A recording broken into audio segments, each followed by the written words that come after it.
Bonjour et bienvenue. Vous écoutez Voix durable, le podcast francophone qui ouvre le chemin. Je suis Laura Guien et je suis ravie de vous accompagner dans ce 15e épisode proposé par l'Institut de la francophonie pour le développement durable. Voix durable, c'est parti!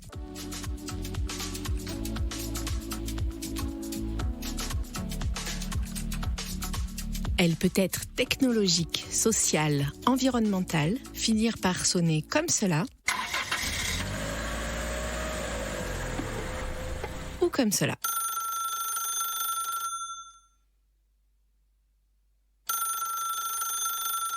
Il s'agit de l'innovation. Si tout au long du XXe siècle, le concept d'innovation était largement associé aux progrès technologiques et aux énergies carbonées, le contexte de la crise climatique l'a mise au centre des questionnements. Qu'elle soit frugale, éco-innovante ou environnementale, l'innovation est aujourd'hui perçue comme l'un des leviers les plus puissants pour protéger la planète et permettre aux populations les plus vulnérables de faire face à la crise climatique. Alors, où en est actuellement l'innovation environnementale ? Est-ce réellement la solution pour vivre dans un monde plus durable ? Quels sont les innovateurs dans l'espace francophone ? Innove-t-on de la même manière en Afrique subsaharienne qu'en Suisse, en France ou dans les autres pays du Nord ? Pour dresser ce panorama de l'innovation environnementale, je vous propose d'entendre des innovateurs et des spécialistes francophones qui, au nord comme au sud, s'interrogent sur l'innovation et tentent de faire émerger les meilleures idées pour la planète. Pour commencer ce tour d'horizon, j'ai avec moi une spécialiste des questions d'innovation durable. Nassiba Chassagnon-Haned est enseignante-chercheuse à l'ESCA de Lyon et ses thèmes de recherche portent sur le leadership technologique, la créativité écologique et la responsabilité sociale. Bonjour Nassiba Chassagnon-Haned, merci d'avoir accepté notre invitation dans Voix durable. Bonjour Laura Guien, merci beaucoup de m'accueillir. Alors une première question, un peu théorique. Qu'est-ce que c'est que l'innovation environnementale ? Peut-on en donner une définition ? Alors, la définition des innovations environnementales, finalement, elle vient assez tardivement dans l'histoire. À la fin des années 2000, elle bénéficie d'une reconnaissance qui est institutionnelle, mais cela fait suite à 30 années de controverses et de débats qui portent sur la façon de concevoir l'impact environnemental sur les activités humaines. L'OCDE a établi une synthèse de travaux qui sont théoriques et empiriques sur ce concept et qui permet de le définir comme la production, l'assimilation ou l'exploitation d'une nouveauté, un nouveau bien ou service qui vise tout au long de son cycle de vie à avoir un impact moindre ou bénéfique sur l'environnement. Cela étant dit, il faut savoir que cette définition peut regrouper différentes logiques et puis aussi un ensemble qui est très hétérogène d'innovations qui ont des bénéfices environnementaux. Moi, je pense qu'il faut faire la distinction entre ce qu'on appelle les technologies intégrées, c'est-à-dire des technologies qui intègrent des bénéfices environnementaux dans les phases amont, balbutiantes du projet d'innovation, par exemple en phase de recherche et développement, de découverte, et puis les technologies qui sont plutôt curatives et qui arrivent en bout de chaîne, qui ont quand même un impact bénéfique sur l'environnement, l'écologie, le changement climatique, mais qui arrivent ex post, donc à la fin du cycle de vie du bien, du produit, du service. Oui, donc il existe différentes visions, interprétations de ce même concept. Les travaux de recherche qui ont pour objet les innovations environnementales aujourd'hui, toutes disciplines confondues, que ce soit chez les ingénieurs, les sciences sociales, nous économistes, regroupent différentes approches. Et c'est en fonction de ça que varie la définition des innovations environnementales. Certains vont privilégier la prise en compte en amont de la conception de l'impact environnemental. Et dans ce cas-là, on parlera plus d'une innovation qui est responsable, d'une innovation environnementale, mais qui est responsable. D'autres visent, eux, à considérer que l'impact de l'innovation sera amélioré, mais au sens large. Et dans ces cas-là, on est dans de l'innovation qui est environnementale et sociétale. La seule remarque que je pourrais rajouter à ce stade-là des choses pour les étudiants qui nous écoutent ou nos auditeurs qui ne connaissent pas cette thématique, c'est que moi, je pense qu'il faut, quand on parle d'innovation environnementale, il faut adopter une démarche qui est ouverte, voire modulaire, qui permet d'intégrer plusieurs sensibilités, plusieurs approches et ne pas se fermer des portes. Nassiba Chassagnon-Haned, les problématiques environnementales ne peuvent plus être ignorées aujourd'hui, ni par les dirigeants, ni par les citoyens. Quel rôle doit jouer l'innovation environnementale dans la lutte pour l'adaptation au changement climatique ? La plupart des spécialistes, y compris moi-même, pensent que aujourd'hui, il est important et crucial de développer massivement des innovations environnementales afin d'assurer ce qu'on appelle une transition écologique qui est basée sur une croissance verte. Après, il faut être précautionneux parce que même si aujourd'hui, il n'y a pas forcément de consensus sur l'impact direct des innovations environnementales, sur la baisse des émissions de CO2, par exemple, typiquement, ou la pollution, des études empiriques montrent que le développement technologique vert, par le biais des innovations environnementales, tend à avoir un impact qui est très positif sur la baisse des émissions de CO2 sur le long terme, donc à partir de 10 ans, 15 ans, 20 ans. Ça veut dire qu'on doit commencer, on aurait dû déjà commencer à investir dans des innovations environnementales, y compris si on est dans des situations d'échec, pour capitaliser dessus dès maintenant, parce que c'est un processus de très long terme. Il y a quand même un enjeu de temporalité fort, je pense, dans l'innovation environnementale aujourd'hui. Le deuxième élément que je voudrais rajouter, c'est que pour comprendre l'enjeu de l'innovation de manière générale, de toutes les façons, sur le changement climatique ou l'impact environnemental, il faut revenir à la définition d'innovation et à son usage. L'innovation environnementale, c'est considérer, et ça l'est sur le terrain, une technologie qui est alternative. Ça veut dire que ça a les mêmes caractéristiques qu'une innovation de produit, de procédé, d'organisation, de marketing, avec deux particularités supplémentaires par rapport aux autres innovations. Donc la première, c'est l'impact réduit sur l'environnement, par exemple, avec moins de consommation énergétique ou une empreinte écologique réduite, même si l'objectif premier de cette innovation n'était pas celui-là. La deuxième spécificité, et c'est là, je pense, le point le plus important, ça consiste à modifier les structures sociales et institutionnelles. Ça signifie que les avantages qui sont environnementaux d'une innovation donnée, elle peut générer, et c'est très important, des modifications, des mutations dans le contexte social dans lequel elles sont mises en œuvre. Donc on a une évolution des normes sociales, des valeurs culturelles et des structures qui sont institutionnelles. Et je pense que même si ça vous paraît un petit peu éloigné des considérations écologiques, ce sont ces normes et ces valeurs qui permettent d'avoir un impact finalement positif sur le changement climatique.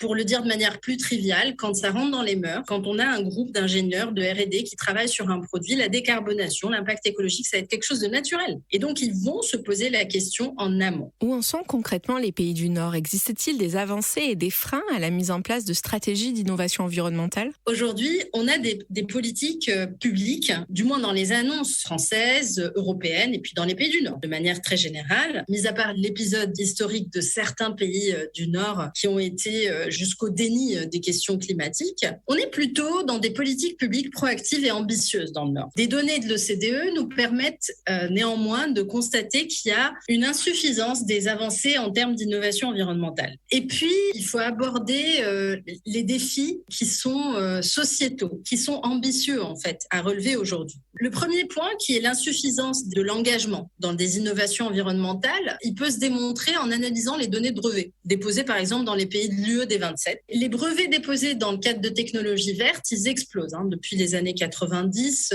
Donc il y a une hausse, pour vous donner une petite idée, entre 90 et 2018 de 257%. Le problème, c'est que cette proportion, elle représente qu'un faible pourcentage. C'est de l'ordre de 1 à 2% du total des brevets déposés. Donc il y a vraiment, en réalité, un manque d'avancée, d'engagement, d'investissement dans les innovations environnementales. Alors, je pense qu'en réalité, et je l'observe sur le terrain, faisant de la recherche appliquée, les entreprises développent souvent des approches qui sont curatives, pas par opportunisme, ça existe, ni par manipulation, mais par manque d'outils ou de moyens de financement, de technologies qui sont plus vertes et plus soutenables. La deuxième chose, c'est qu'on peut constater un effet qui est dit de rebond et qui est mal compris aujourd'hui, y compris par les politiques publiques. Qu'est-ce que ça signifie, l'effet rebond ? C'est qu'on a le développement d'une innovation environnementale et elle peut provoquer l'annulation de l'effet écologique escompté, l'effet positif, alors soit par le biais d'une augmentation de la consommation de biens et de services qui sont développés, soit par le report de la consommation sur d'autres biens qui sont beaucoup plus polluants. J'ajouterai juste le dernier point sur les défis sociétaux, qui sont ambitieux à relever. En ce qui concerne la France, en prenant l'exemple particulier de la France, on a une grande ambition d'atteindre la neutralité climatique,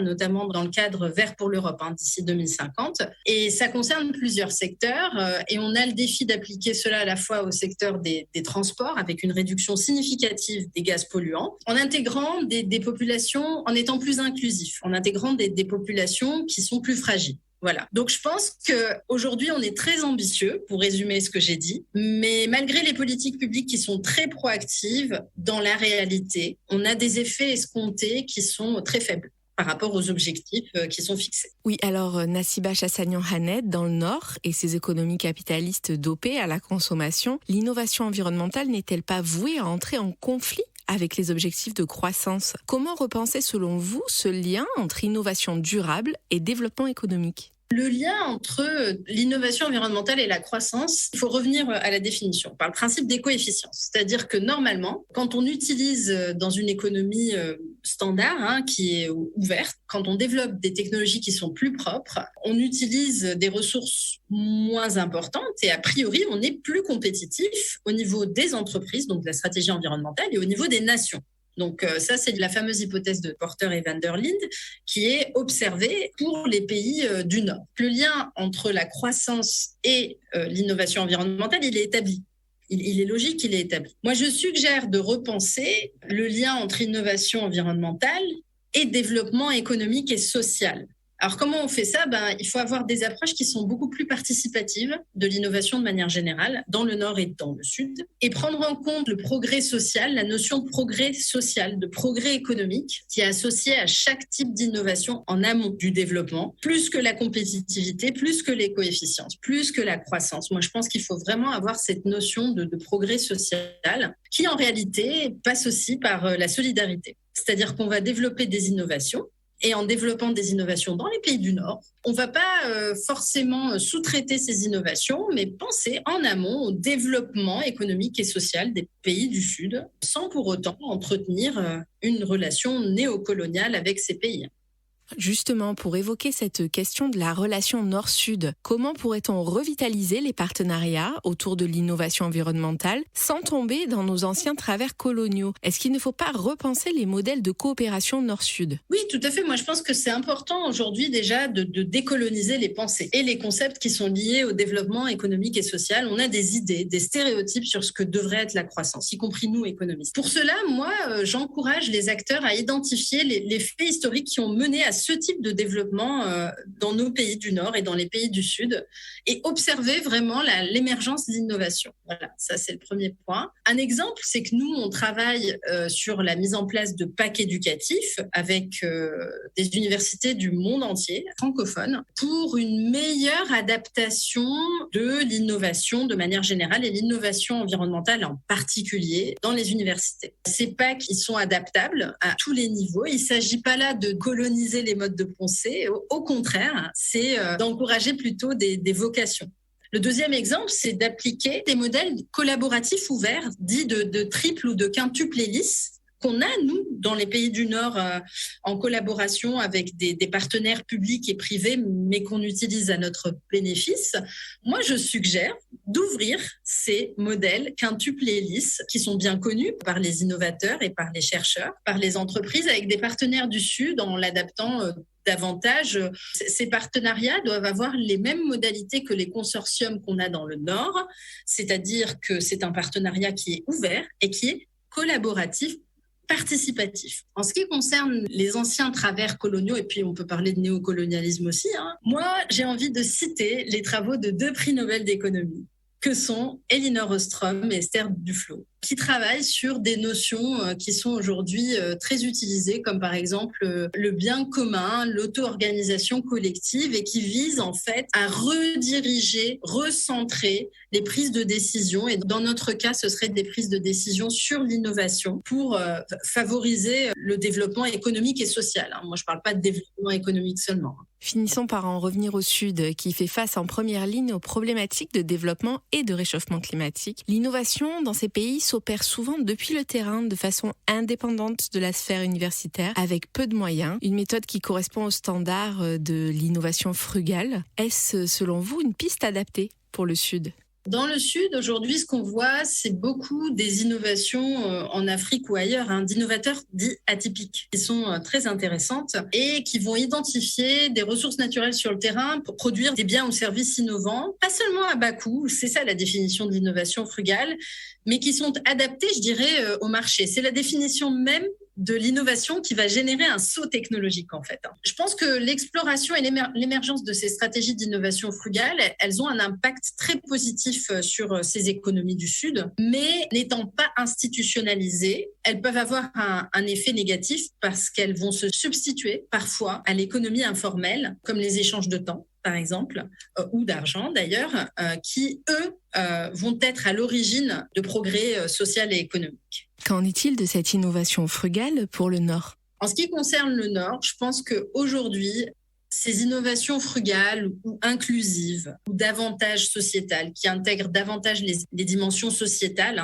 peuvent générer encore dans nos pays du Nord des sauts technologiques car elles s'adaptent davantage à nos territoires, à des communautés et à des besoins qui concernent les citoyens et les citoyens les plus fragiles aussi. Donc je pense que c'est tout à fait adapté dans les pays du Nord pour répondre à des besoins spécifiques dans certains territoires. Alors voilà, aujourd'hui, on a une industrie agroalimentaire qui quand même a un impact négatif, non seulement en termes d'impact écologique et puis aussi sur les questions d'accessibilité. Moi, je pense que c'est important de développer des innovations frugales pour insuffler aujourd'hui une dynamique innovante, non seulement dans les pays du Sud, mais aussi dans les pays du Nord. Et je pense que c'est une solution pour générer un saut technologique. C'est une solution qui ne sera pas suffisante, mais ça peut être une piste pour avoir des innovations qui sont à la fois plus inclusives et qui ont un impact sociétal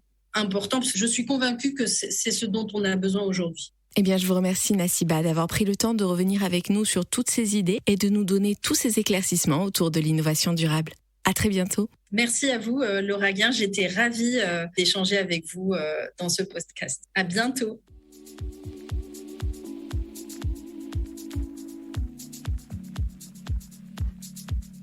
Rendons-nous à présent au Cameroun. Avec ses nombreuses universités et centres de recherche, ce pays, situé dans l'un des écosystèmes les plus riches du monde, peut sembler en bonne position pour défendre l'innovation environnementale en francophonie. La réalité est un peu plus contrastée. Nous en parlons avec Serge Ndjidjou, chercheur et porteur d'innovation camerounais, fondateur de l'Agence universitaire d'innovation, un hub d'innovation scientifique, technologique et entrepreneuriale. Bonjour Serge Ndjidjou, merci d'avoir accepté notre invitation dans Voix durable. Bonjour Madame Laura. Enchanté de parler avec vous, d'échanger sur ce que nous faisons. Alors Serge, comme je l'ai expliqué, vous êtes chercheur au Cameroun et vous êtes l'ingénieur et l'innovateur à l'origine, avec votre équipe de l'Agence universitaire d'innovation, de la première couveuse néonatale interactive adaptée aux réalités du terrain africain. Votre couveuse a été intégralement fabriquée au Cameroun. Elle fonctionne partiellement à l'énergie solaire et elle a remporté de nombreux prix, tels que le prix du chef de l'État et le prix du Challenge Digital de l'Agence française pour le développement. Quel est votre point de vue de créateur, d'innovation et d'ingénieur sur l'environnement camerounais ? À quelles difficultés faites-vous face en tant que porteur d'innovation ? Alors, je dirais que le gros des projets de recherche sont en fait des compléments ou certains aspects de gros projets occidentaux pour lesquels il y a besoin des études locales qu'on confie à des unités de recherche ici, moyennant des financements. Malheureusement, les structures de recherche n'ont pas accès à des financements locaux qui auraient pour orientation de faire émerger des solutions vraiment locales. L'écosystème, on va dire, officiel de la recherche est très peu orienté solution. C'est un écosystème qui passe le temps à caractériser des choses, à analyser des choses, mais rarement à fabriquer quelque chose pour la consommation. Vous verrez très bien que sur le terrain, l'empreinte physique concrète, c'est-à-dire du monde de la recherche est très pauvre. C'est une recherche tirée par l'extérieur. Il n'y a pas une conscience locale de la nécessité de financer la recherche. Ça paraît encore pour des gens qui ont des préoccupations primaires, d'eau, de santé. Ça paraît toujours quelque chose d'abstrait. Quand vous demandez des fonds pour faire de la recherche, on a l'impression qu'il y a plus urgent. Et puis, à force d'être dans cette dynamique aussi, les gens ont fini par accepter comme acquis le fait qu'en fait, la recherche ici avait vocation juste à peut-être développer des hypothèses et à laisser que la fabrication se fasse ailleurs, en Occident ou en Chine. Donc, L'innovation est ici compris comme un outil concret à être utilisé. C'est quelque chose qui est plutôt marginal, qui est perçu avec beaucoup de circonspection quand vous abordez le sujet. Vous dites, tiens, est-ce qu'on ne pourrait pas fabriquer telle chose? Personne n'y croit en fait. Donc, on ne vous accompagne pas beaucoup. Vous devez juste vous dire que vous allez casser le fait accompli, que vous allez, réussir un miracle. Comment avez-vous donc procédé pour faire ce miracle? Quelles solutions avez-vous mises sur pied pour faire face à ces difficultés? Je suis dans une université qui s'appelle l'Université de Thiong. Et donc, j'ai fait le diagnostic que je vous ai fait tout à l'heure, que l'écosystème officiel, donc y compris mon université, n'était pas orienté résultat concret. C'est une frustration pour moi pendant, on va dire, 20 ans. Et avec des collègues avec qui on partageait ce diagnostic, j'ai dit que, écoute, retirons-nous de l'université formelle, créons une sorte de spin-off universitaire qu'on a donc appelé Agence universitaire pour l'innovation. Et donc, ça s'est fait d'abord chez moi à la maison. On a acheté du petit matériel pour se dire, OK, quelques prototypes universitaires prometteurs, il faut que ça arrive sur le marché. C'était ça l'idée. Et donc, il est arrivé que 2 prototypes arrivent à se faire connaître du grand public, dont notamment la couveuse et le portique. Quand on a eu le prix du chef de l'État avec la couveuse, on a pu avoir quelques moyens pour faire mener un atelier hors de chez moi, qui est dans un Fab Lab, qui est ouvert, où j'espère que vont émerger de plus en plus d'innovations. Serge, dans les pays du Sud qui font déjà face quotidiennement aux conséquences de la crise climatique, quelles sont les pistes de recherche et d'innovation qui doivent être privilégiées selon vous? Y a-t-il des domaines qui vous semblent prioritaires? Évidemment, tout est à faire chez nous. Mais s'il ne faut prendre qu'une seule chose, je prendrais l'univers agroalimentaire, c'est la base. Et de ce point de vue, déjà, on a des rendements agricoles très bas. C'est-à-dire qu'on ne peut pas indéfiniment gagner des espaces agricoles juste en détruisant les arbres à l'infini. C'est un modèle qui n'est pas bon, qui n'est pas viable. Donc, il va falloir, sur les espaces disponibles, les espaces cultivables disponibles, et il y en a heureusement, optimiser la production. Ça passe par la qualité des semences, ça passe par une mécanisation. Et puis, il y a un phénomène, alors, on a des rendements très bas en termes de production agricole, mais sur ce qui est même disponible, on n'arrive même pas à consommer 40%. C'est-à-dire qu'on est à des pertes post-récolte de l'ordre de 50-60%. C'est ahurissant. C'est-à-dire vous voyez des endroits où vous voyez des vergers avec des fruits qui pourrissent parce que, au-delà de ce qu'on peut prélever pour manger à l'instant, les gens n'ont pas développé les technologies pour les garder. Tout ce qui est valorisation même de ce qui est disponible pour manger, il y a tout un chantier. Et ça permettrait d'améliorer le niveau de vie des gens sans avoir besoin de détruire la forêt. Est-ce que vous assistez à un changement, une prise de conscience en ce qui concerne l'innovation environnementale depuis l'Afrique subsaharienne ? On a eu une grosse crise de la faim, comme celle qui revient encore là avec le conflit en Ukraine. Je pense que d'ailleurs, c'est la famine qui va obliger tout le monde à se mettre à jour. Il y a eu une crise en 2008-2010. On a eu une grosse crise au Cameroun qui a débouché sur ces discours de voilà, on ne peut pas tout importer, le modèle n'est pas viable. Et puis, ça s'est accéléré ces dernières années quand même. Il y a eu la crise financière. Il y a eu pas mal d'événements, puis le Covid qui a complètement bloqué les frontières et tout. Et tout le monde réalise que le modèle de vie où l'Afrique serait juste un fournisseur de matières premières et attendrait des produits manufacturés qui viennent de l'Occident, que c'est un modèle qui est dangereux et qui n'est pas viable. Donc, il y a une prise de conscience de plus en plus aiguë. Ça, c'est de l'hyperstructure. Mais ce qui est bien, c'est que les gens sont de plus en plus audacieux. Au Cameroun, aujourd'hui, pour dépanner les véhicules, quand il y a un problème de pièces, vous allez trouver des gens qui, avec la résine, arrivent à vous fabriquer des boulons. Il y a de manière souterraine, au-delà de cet écosystème politique qui est un peu lent à se reformer, quoi qu'ayant pris conscience, il y a quand même au niveau de la population, par nécessité et aussi parce que de plus en plus, on a une jeunesse qui veut s'affranchir des codes de domination, qui veut s'approprier son destin. On a beaucoup d'initiatives, mais qui ne viennent pas du cycle informel, qui viennent toujours des chercheurs indépendants, qui viennent toujours des gens qui, du coup, n'ont pas les moyens d'aller bien loin, mais qui ont au moins le mérite de proposer quelque chose, de montrer que ça bouge. Alors je sais que les disparités sont importantes entre les territoires, mais pensez-vous que l'on puisse parler d'une école d'innovation africaine? Voit-on émerger une nouvelle façon de faire et de s'adapter depuis l'Afrique subsaharienne? Oui, c'est une façon itérative. C'est pas une recherche qui est dans les canons de la recherche au sens où il y aurait un cahier de charge, il y aurait une modélisation, il y aurait des simulations, puis après il y aurait une mise en œuvre. C'est la démarche qui paraît la plus rationnelle, mais personne n'a les moyens, ni intellectuels, ni matériels pour faire ça comme ça. Donc c'est une recherche de la débrouille qui est itérative, qui consiste pour les gens à essayer quelque chose. C'est des va-et-vient qui débouchent sur des avancées très faibles, de petites avancées quand même. C'est très frugal. On fait avec ce qu'on trouve, avec la limite que malheureusement, vous ne faites pas les choses en série. Vous allez voir quelqu'un qui fait une très belle innovation, mais il ne peut pas la répliquer. Donc, c'est pas quelque chose qui se prête facilement à l'industrialisation. parce que précisément, c'est trop au petit bonheur la chance. C'est très courageux, mais ça a vraiment ses limites. Quel message souhaiteriez-vous adresser aux décideurs et à tous ceux qui peuvent appuyer l'innovation au Cameroun et dans les pays francophones ?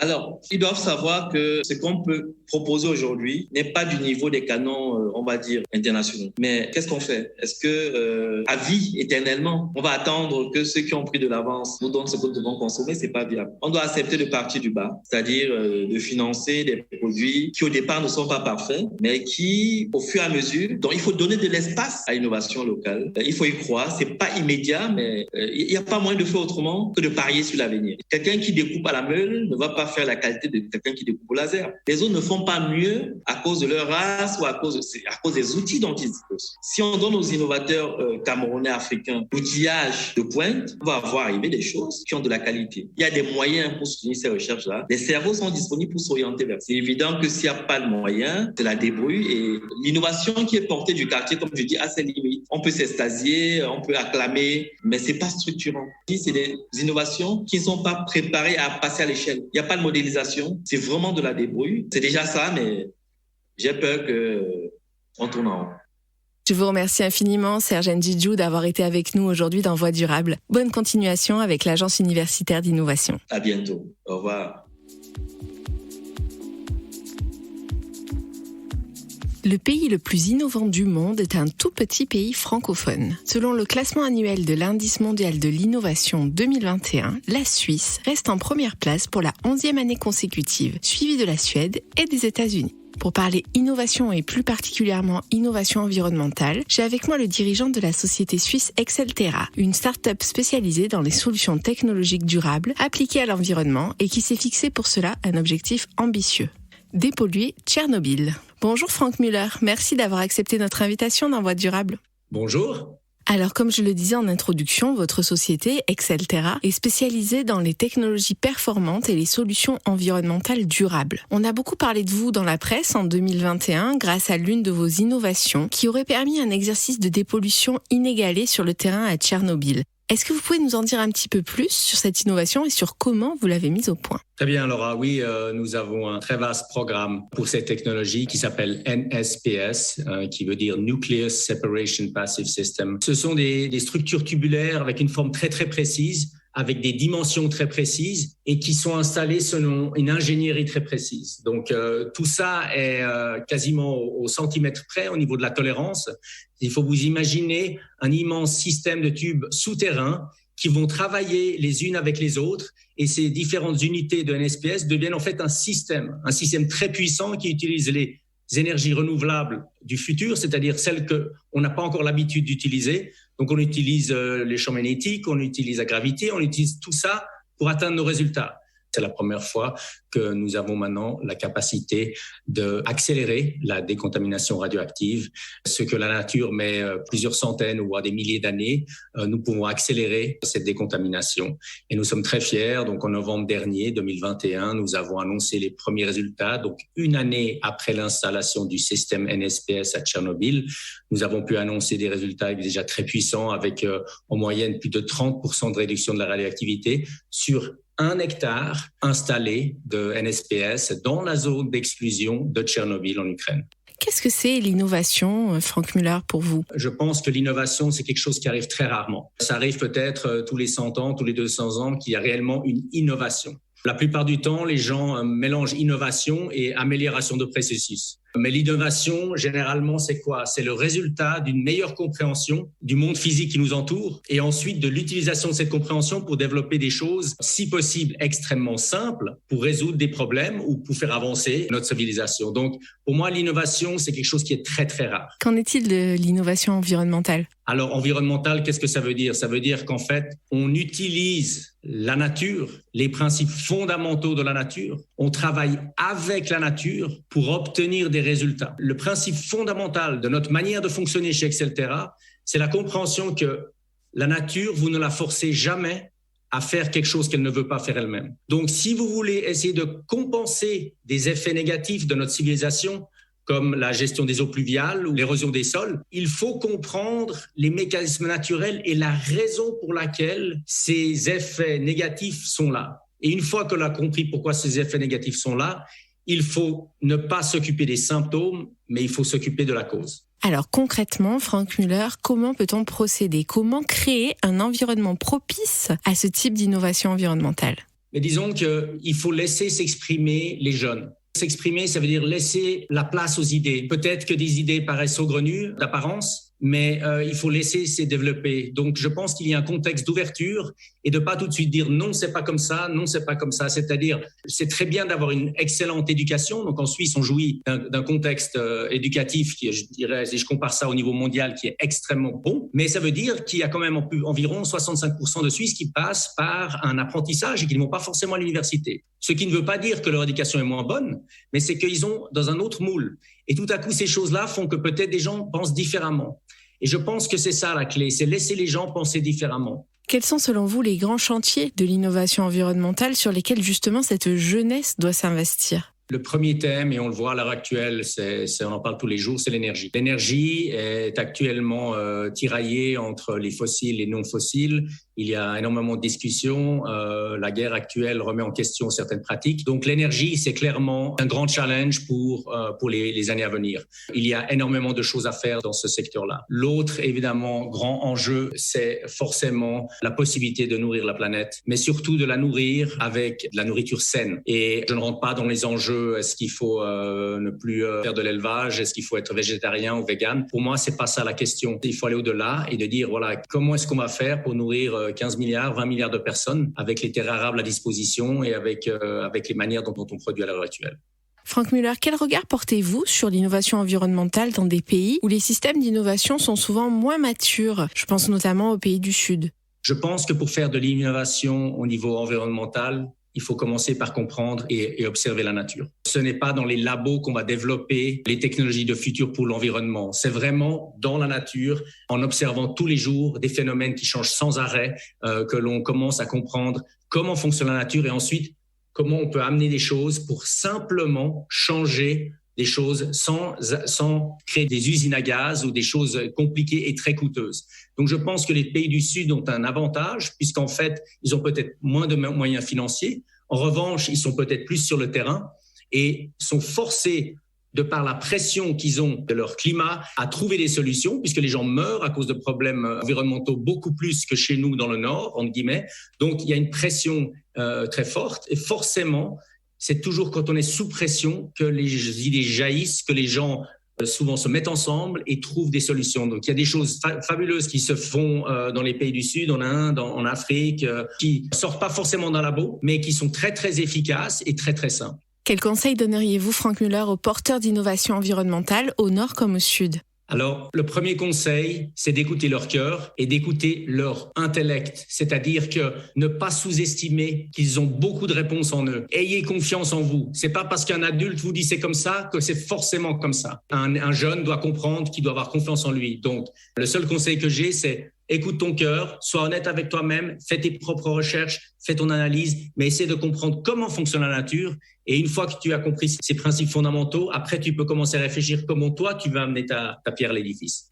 Eh bien, je vous remercie, Franck Müller, d'avoir été l'un de nos invités aujourd'hui dans Voix durable. Et je renvoie tous nos auditeurs sur le site de votre société, excelterra.com, pour en savoir plus sur toutes vos solutions d'innovation environnementale. Merci encore et à bientôt. Merci, à très bientôt. Au revoir.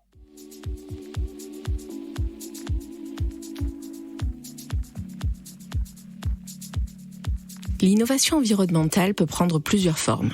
En République démocratique du Congo, pays fortement touché par les épidémies de palu, elle cible en l'occurrence des solutions pharmaceutiques et phytosanitaires respectueuses de l'environnement et de la santé. C'est ce que nous explique une jeune chercheuse, Myriam Louzala, à l'origine d'un projet pour la mise au point d'un insecticide écologique et durable destiné à lutter contre les moustiques vecteurs du palu. Bonjour Myriam Louzala, je suis ravie de vous accueillir dans Voix durable. Bonjour madame, ravie également. Myriam, vous avez 24 ans et vous êtes chercheuse en sciences pharmaceutiques à l'université de Kinshasa en RDC. Vos travaux, que vous portez avec une autre jeune chercheuse, Eunice Zola, viennent d'être sélectionnés dans le cadre de l'appel à projet du Centre de recherche et d'innovation technologique en environnement et en sciences de la santé, le CRITES, de l'université de Kinshasa. Alors je rappelle que le CRITES met en œuvre l'un des 6 projets tiers subventionnés par le projet de déploiement des technologies et innovations environnementales pour le développement durable et la réduction de la pauvreté, le PDTIE, qui est lui-même mis en œuvre par l'IFDD.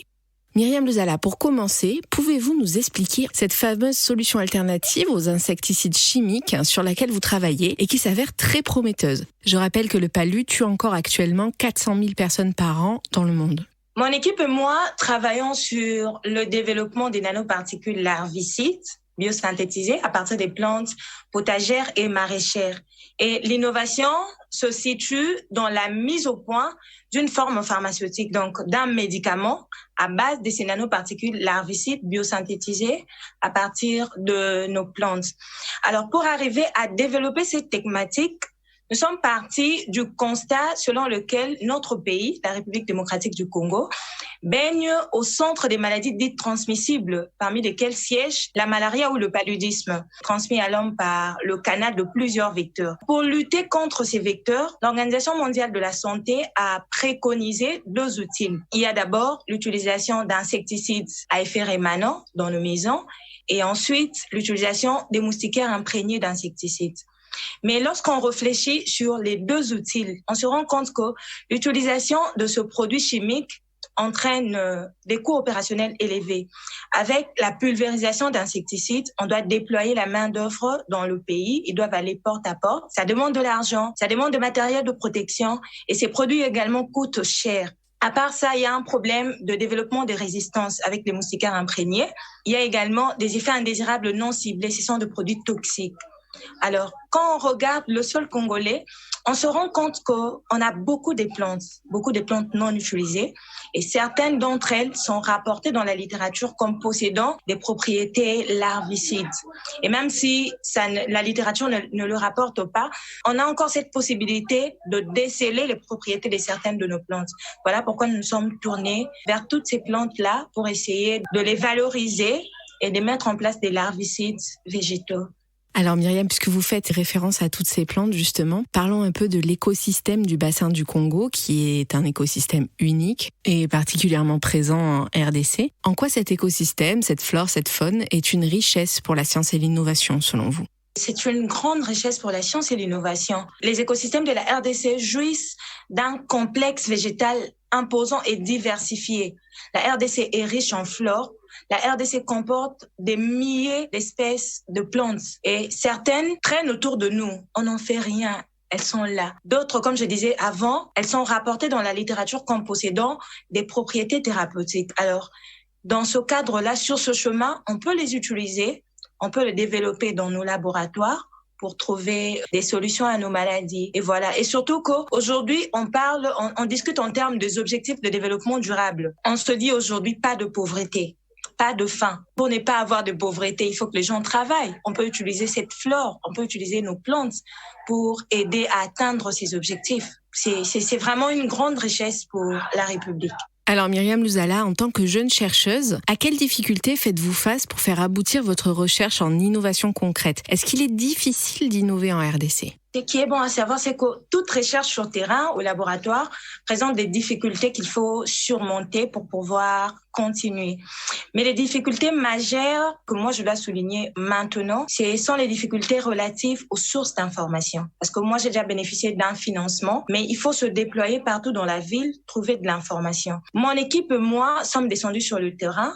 Nous devions rencontrer des tradipraticiens et les tradipraticiens sont déjà sur le terrain. Et quand tu te présentes devant eux pour demander quelque source d'information, dans leur tête, c'est de la concurrence. Ils se disent que tu vas te lancer sur leur chemin. Et alors, c'est difficile. Même si tu te décides de donner un peu d'argent pour recevoir quelques informations, je ne suis pas sûre d'avoir reçu toutes les informations nécessaires. Ce sont des difficultés relatives aux sources d'informations qui ont posé problème chez moi. Mais si je dois faire une extension pour les autres chercheurs, les difficultés peuvent provenir des finances, des matériels, des infrastructures. Surtout dans notre pays, la République démocratique du Congo, c'est un peu compliqué dans ce sens-là, d'avoir un financement conséquent, d'avoir des matériels disponibles, d'avoir des infrastructures bien définies. C'est vraiment compliqué de ce côté-là. Alors Myriam Louzala, puisqu'on parle des difficultés, est-ce que pour vous, être une femme, ça a été un atout ou un frein pour innover ou faire de la recherche en RDC? Moi, je me dis qu'être une femme, c'est un atout. Ça ne sera jamais un frein pour moi. Et je me dis même qu'augmenter la présence de femmes dans la recherche, dans l'innovation, c'est déjà l'innovation. Les femmes ont des valeurs innées en elles qui peuvent être bien développées et qui peuvent servir à la science, à l'innovation, qui peuvent servir la société. Donc, les femmes, c'est un atout de faire la recherche en tant que femme, d'innover en tant que femme. Nous avons beaucoup à donner. Qu'est-ce qui pourrait, selon vous, améliorer le futur de la recherche et de l'innovation pour les jeunes porteurs d'innovation dans votre pays? Qu'est-ce qui vous manque? Qu'est-ce qui pourrait vous permettre d'être plus efficace? À part ce que j'avais évoqué avant, les moyens matériels, financiers, les infrastructures, je peux aussi ajouter l'inclusion de jeunes dans des discussions au niveau local, national et mondial surtout. Parce que les jeunes ont une force de proposition. Et leur donner un espace, un terrain pour partager leurs réflexions sur l'avenir permettrait d'ouvrir de nouvelles perspectives. Parce qu'on est bloqué de notre côté, nous sommes ici, on ne sait pas ce qui se passe ailleurs chez vous. Mais si on nous donnait l'occasion de sortir, de voir comment est-ce que le jeune français travaille par exemple, on peut se faire des idées, on peut se donner du courage, on peut se donner de la force. Oui, il faudrait plus de coopération. Plus de coopération, exactement. Eh bien, merci infiniment Myriam Louzala pour ce témoignage. Je vous souhaite une très grande réussite avec ce projet et je vous dis à très bientôt dans Voix Durable. Je vous en prie, merci beaucoup. À bientôt. Voilà, Voix Durable épisode 15, c'est fini pour aujourd'hui. J'espère que cet épisode vous aura aidé à en savoir plus sur l'innovation environnementale en francophonie. Et je vous rappelle que vous pouvez écouter et réécouter l'intégralité de nos épisodes précédents sur la page OCHA de notre programme ainsi que sur le site de l'IFDD, ifdd.francophonie.org. Merci à tous nos invités et à l'équipe de l'IFDD, en particulier à Lionel Gossamnik et Claire Chitecat qui m'ont aidé à préparer cette émission, Thibaut Garnier qui l'a montée et mixée. Merci à tous et à très bientôt pour de nouvelles Voix durables.